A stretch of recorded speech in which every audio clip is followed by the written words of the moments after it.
3 countries. 1 river. 350 million people at risk of losing water in the next 10 years. What if I told you that the world's most successful water-sharing treaty is now hanging by a thread, and it could trigger the next major conflict in South Asia? Farmers in Pakistan are already watching their crops die.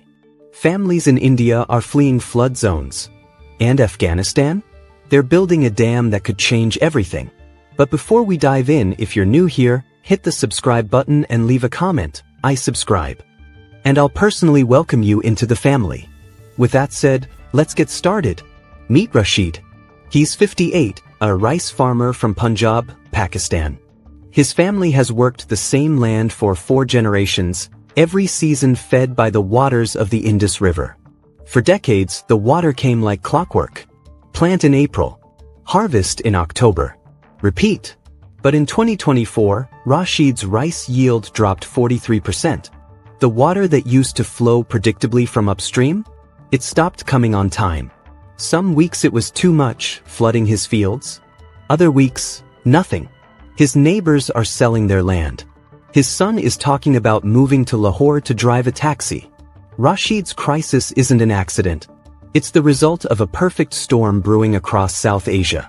The Indus Water Treaty, signed in 1960, has survived 3 wars between India and Pakistan. But climate change, exploding populations, and new infrastructure are pushing it to the breaking point. And the real danger? It's what's being built 1,200 miles upstream in Afghanistan. Let's rewind to 1960. India and Pakistan signed the Indus Water Treaty with World Bank mediation. At the time, it was considered groundbreaking. 6 rivers flow from the Himalayas through Kashmir, India, and into Pakistan before emptying into the Arabian Sea. The treaty divided them. India got 3 eastern rivers, Ravi, Beas, and Sutlej. Pakistan got 3 western rivers, Indus, Jhelum, and Chenab. For 64 years, this agreement held. Even during wars in 1965, 1971, and 1999, both countries kept the water flowing. International relations experts call it one of the most successful water-sharing agreements in history. But here's what changed. The treaty was written for 226 million people. Today, over 1.8 billion people depend on this river system. That's an 800% increase in demand on the same amount of water. Meet Priya, a 34-year-old civil engineer in Delhi. In 2023, her neighborhood flooded when India released excess water downstream during monsoon season. Roads turned into rivers. Homes were damaged. She told me, this wasn't malice. This was mismanagement. Nobody planned for this much rain, this many people, this much chaos. Both countries are now accusing each other of violating the treaty. India says Pakistan is obstructing its legitimate right to hydroelectric power. Pakistan says India is choking its water supply. But here's the wild card nobody saw coming. Afghanistan was never part of this treaty. And they're about to make a move that changes everything. In 2024, India announced plans to build 5 new hydroelectric dams on rivers flowing into Pakistan. The most controversial? The Pakal Dul Dam on the Chenab River. It's designed to generate 1,000 megawatts of power, enough to supply electricity to millions of homes. India says it's a run-of-river project, meaning water passes through turbines and continues downstream. No storage. No water theft. Just clean energy. But Pakistan's hydrologists aren't buying it. They claim the dam gives India the ability to control water flow during critical farming seasons. A 2023 study by the International Water Management Institute found that India's upstream storage infrastructure could reduce Pakistan's water availability by 11 to 19% during dry years. Here's how it works on the ground. Rashid plants his rice in April based on water projections.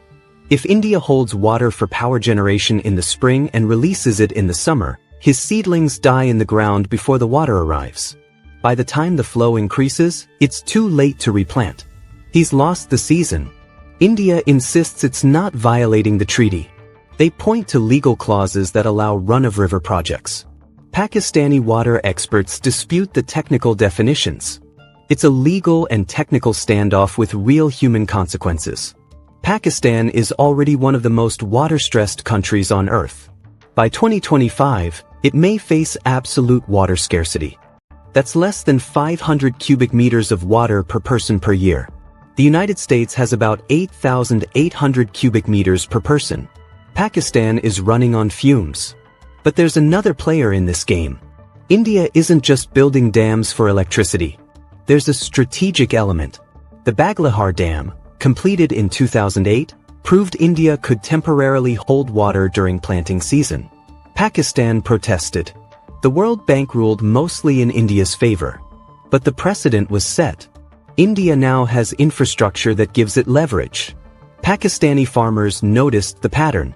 In 2022, water flow dropped 23% during March and April, critical months for wheat and rice planting.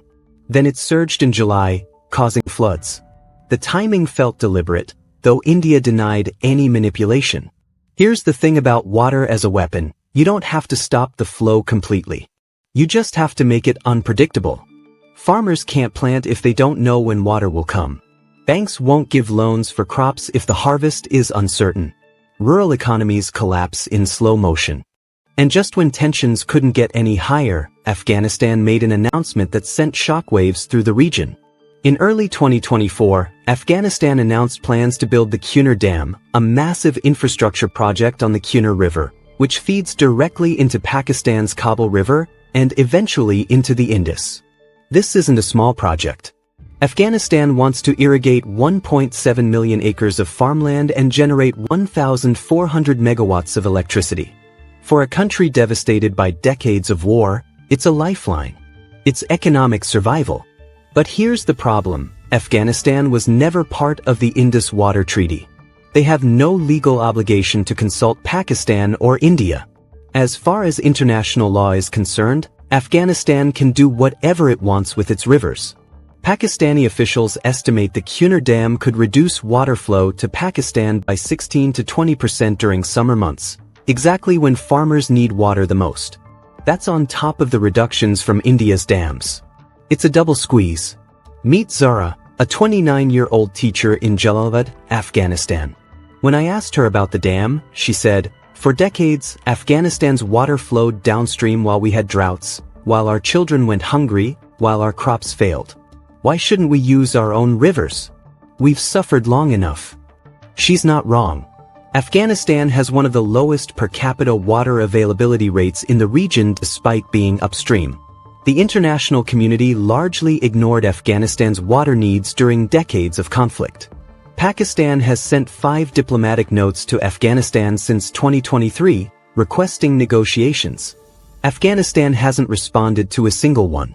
The Taliban government, which now controls Afghanistan, has made it clear they're not interested in colonial-era agreements they never signed. And here's where it gets geopolitically messy. India is reportedly offering technical and financial support to Afghanistan for the Kunar Dam. On the surface, it's framed as regional cooperation and humanitarian support. But the subtext is crystal clear. Any water Afghanistan uses is water Pakistan doesn't get. It's strategic leverage disguised as development aid.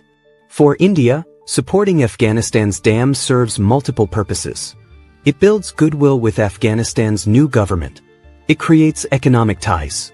And it puts pressure on Pakistan without India having to do anything directly. It's brilliant strategy, but it's pushing Pakistan into a corner. Pakistani military officials have started using terms like water terrorism in public statements. That's not diplomatic language. That's war language. So now Pakistan is caught between 2 upstream neighbors, both building dams, both reducing water flow. One they have a treaty with. One they don't. And both have reasons to want Pakistan weakened. But there's an even bigger threat that nobody's talking about enough: climate change. Even without these dams, the Indus Basin is in crisis. The glaciers in the Himalayas, which feed about 40% of the river's flow, are melting faster than ever recorded. A 2023 study published in Nature Climate Change found that Himalayan glaciers lost 65% more ice between 2000 and 2019 than they did in the previous 2 decades. That rate is accelerating. You might think, more meltwater equals more water in the rivers, right? Not quite. It causes devastating floods now and severe droughts in 20 to 30 years when the glaciers are mostly gone. It's a delayed death sentence. Meet Anya, a 41-year-old mother living in Kashmir. In 2023, flash floods destroyed her home. Water came crashing down from the mountains in the middle of the night. She grabbed her 2 children and ran. She lost everything. Her home, her belongings, her sense of safety. Then in 2024, her well ran dry by June. Same river system. Opposite problems within a single year. She told me, "I don't know what to prepare for anymore. Too much water or not enough. How do you plan a life like this?" The monsoon patterns are also breaking down. Pakistan saw 500% above normal rainfall in 2022, causing catastrophic floods that submerged 1/3 of the country. More than 1,700 people died. 33 million people were affected. Entire villages vanished underwater. The economic damage? Over $30 billion. Then in 2023, rainfall dropped 35% below normal, causing widespread crop failures. The same fields that were underwater in 2022 turned to dust in 2023. Farmers can't plan. Governments can't predict. Insurance companies won't cover agricultural losses anymore because the risks are too high. Infrastructure built for 20th century weather patterns is breaking under 21st century climate extremes. Here's the brutal math. The Indus Basin supports 300 million people. By 2050, water demand in the region is expected to increase by 50% due to population growth and economic development. But water supply? Projected to drop 30 to 40% due to glacier loss and erratic rainfall. It's not a crisis that's coming. It's a crisis that's already here. So with climate chaos accelerating, upstream dams being built, and a treaty that wasn't designed for any of this, what happens next? Pakistan filed a formal complaint in 2024, accusing India of treaty violations on 7 separate hydroelectric projects. They demanded arbitration through the World Bank, as outlined in the treaty's dispute resolution mechanism. India fired back, saying Pakistan is weaponizing the treaty, that every single hydropower project, no matter how compliant, is being falsely framed as water theft. India claims Pakistan is using the treaty to block its legitimate development and economic growth. The treaty includes a dispute resolution mechanism. Sounds good, right? Except it takes 7 to 10 years to resolve a case through arbitration. Rashid, the farmer we met earlier, doesn't have 7 years. His crops die in 7 weeks without water. His bank loan comes due in 6 months. Here's a chilling historical parallel. In 1948, during the chaos of partition, India briefly stopped water flow to Pakistan. It lasted 3 weeks. Pakistan's newly formed government panicked. There was no food security, no agricultural planning. Armies mobilized on both sides. War nearly erupted. The crisis was only resolved when international pressure forced India to restore the flow. The fear now? That history could repeat, but this time with nuclear weapons involved. I spoke with Dr. Tariq, a 62-year-old water diplomat who worked on Indus negotiations for over 2 decades. He told me something that stuck with me. The treaty worked because both sides feared war more than they feared water scarcity. The calculation was simple: lose some water, but avoid catastrophic conflict. But water scarcity is the bigger fear. That changes everything. When survival is at stake, the old calculations don't work anymore. And then there's Afghanistan. The country is now controlled by the Taliban, a regime with zero interest in international treaties or Pakistani concerns. Diplomatic channels that took decades to build? Gone overnight. The Taliban's position is straightforward. Afghanistan is a sovereign nation. The Kunar River is Afghan territory. They'll build what they want. Pakistan's objections are irrelevant. If diplomacy fails, military analysts are whispering about something no one wants to say out loud. Both India and Pakistan are nuclear powers. Let that sink in for a moment. Water scarcity has historically been a flashpoint for war. Look at Syria. Drought and water mismanagement were key factors that sparked the civil war in 2011. Yemen's conflict has been intensified by water scarcity. The Nile Basin is seeing increasing tensions as Ethiopia builds dams upstream from Egypt. Water conflict is becoming the norm, not the exception. In 2024, Pakistan's army chief publicly stated that water security is now a red line issue. In military language, that phrase has a very specific meaning. We will fight if necessary. This is non-negotiable. India's position? They insist they're within treaty rights. But Pakistani analysts point to a 2019 statement by India's water minister, who said, "Blood and water cannot flow together." That phrase sent shockwaves through the region. It was interpreted as a threat: stop supporting terrorism, or we stop your water. A 2024 RAND Corporation report estimated a 37% chance of armed confrontation over Indus water issues by 2030 if current trends continue. Let me repeat that, more than 1 in 3 chance of military conflict within the next 5 years over water. Think about what that means.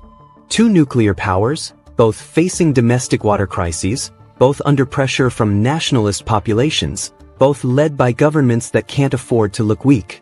It's a powder keg. Rashid, the farmer from Punjab, doesn't think about nuclear war. He thinks about whether he should plant crops next season or sell his land and move to Karachi, where his brother works in a garment factory. He's 58. He's never lived anywhere else. His father is buried in that land. His grandfather too. But he's starting to think he has no choice. His son told him last month, "Baba, I can't farm land that doesn't have water. I'm sorry." But here's the thing, war isn't inevitable. There are solutions, real, practical solutions, if anyone is willing to listen. Option 1. Modernize the treaty. Expand it to include Afghanistan and add climate adaptation clauses. The original treaty doesn't mention climate change because in 1960, nobody was thinking about melting glaciers or erratic monsoons. Update it for 21st century realities. The World Bank has offered to facilitate negotiations, but all 3 countries must agree. Right now, nobody's agreeing to anything. India won't come to the table unless Pakistan drops its treaty violation claims. Pakistan won't drop the claims unless India halts dam construction. Afghanistan won't negotiate unless someone recognizes their sovereignty over Afghan rivers. It's a stalemate. Option 2. Data transparency. Create a joint India-Pakistan-Afghanistan river monitoring system with real-time data sharing. Trust through verification. If everyone can see the same water flow data, measured by neutral third parties, accusations decrease. A 2023 study by the Stockholm International Water Institute found that shared data systems reduced water conflicts by 64% across 8 global river basins. The Mekong River Commission uses this model. So does the Danube Commission in Europe. It works, but it requires trust. And building trust requires small wins first. Start with technical cooperation on flood forecasting. Share weather data. Build joint early warning systems. Small steps before big leaps. Option 3. Water efficiency. Here's a stat that'll blow your mind. Pakistan loses 40% of its irrigation water to leakage and inefficiency. Think about that. 40%. Old canals built in the 1800s during British colonial rule. Broken infrastructure that nobody's maintained. Flood irrigation instead of modern drip systems. If Pakistan implemented modern drip irrigation and canal lining across just half its agricultural land, it could save 15 million acre-feet of water annually. That's more water than any proposed dam would store.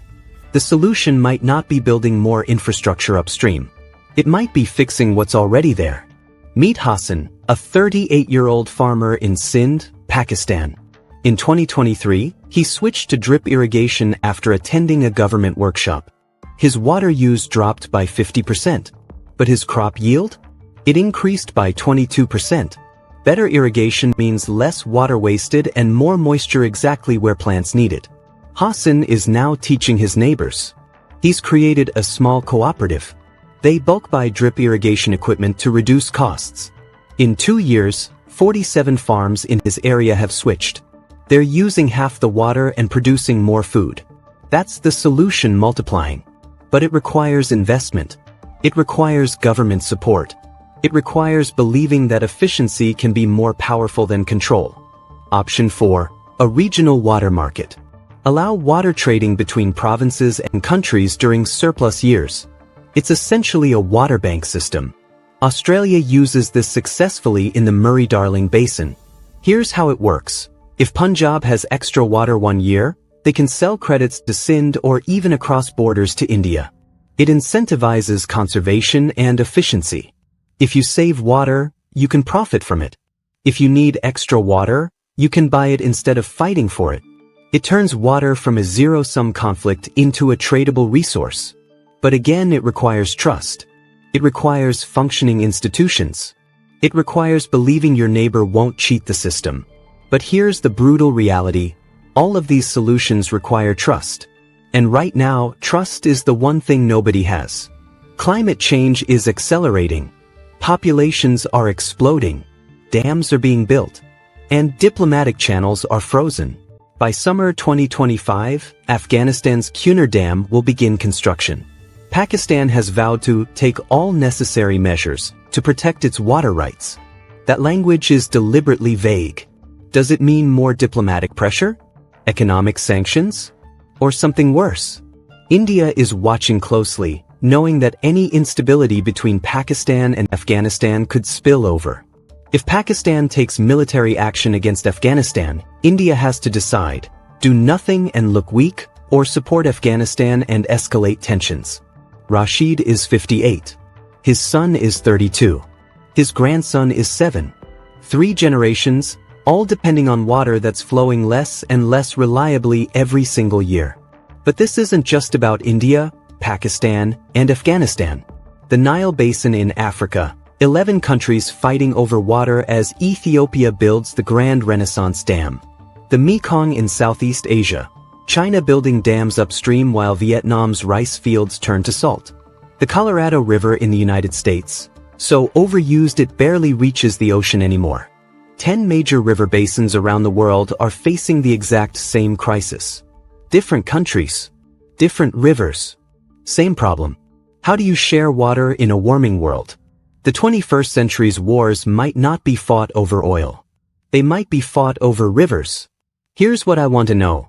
If you were the leader of Pakistan, India, or Afghanistan, what would you do? Build the dam and secure your own water, knowing it might hurt your neighbor? Or negotiate and risk your people going thirsty while you wait for a solution that might never come?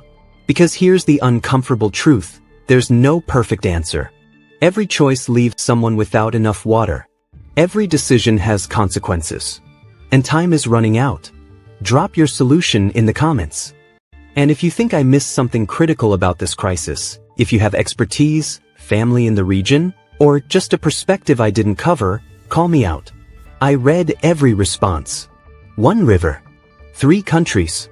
350 million lives. The clock is ticking.